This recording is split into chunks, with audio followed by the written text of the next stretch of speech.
We got to start off with the "Aight So Boom" segment.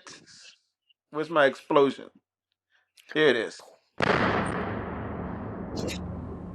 With Miss Moyo, as she takes us through a recap of Genesis 14. All right. All right, So so. Genesis chapter 14, we get introduced to a king. Remind me how to say his name. Chedorlaomer.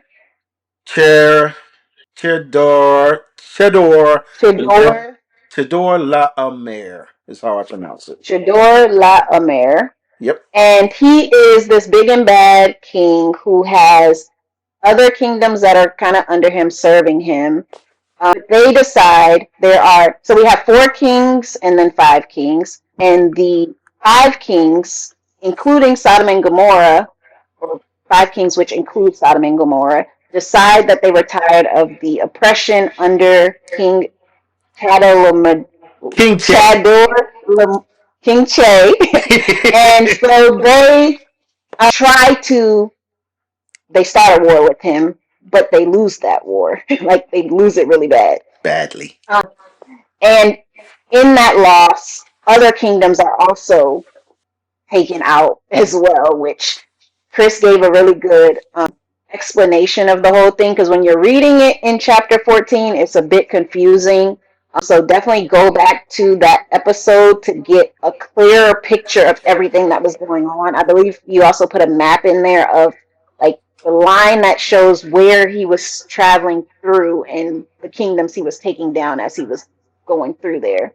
So we see that this man is strong. His allies are strong, and that whole group is strong. But when he defeated Sodom and Gomorrah, he took Lot captive. And Lot is Abram's nephew. So someone escapes. They go let Abram know, like, hey, Lot was captured. And Abram, he gets his men ready. He has allies. And they have men on the ready, and they go and battle against this king, and he defeats him, which is surprising because it seems like he doesn't have a great large army, but somehow he defeats this king who has defeated all of these other people. And he rescues Lot. He gets the possessions back. He also brings them back with him. And then we get this really random and seems random discussion where Melchizedek steps on the scene, and Melchizedek is a king and he's also a priest. And he blesses Abram. He just reminds Abram that he didn't win this battle on his own, that God won him this battle.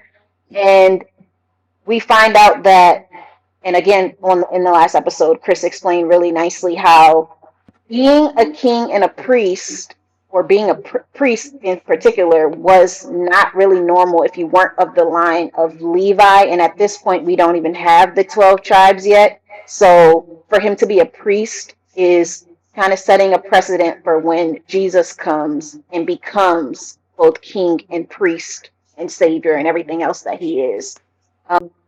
So Abram gives him a tenth, gives Melchizedek a tenth of everything that they got, which is kind of like a tithe in there.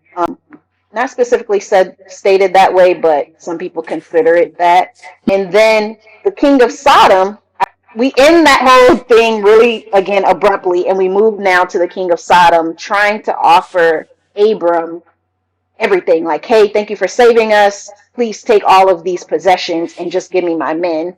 And Abram is like, oh, no, I don't actually want anything from you, because I don't want you to ever say that you're the reason I am who I am, or I got to where I got to.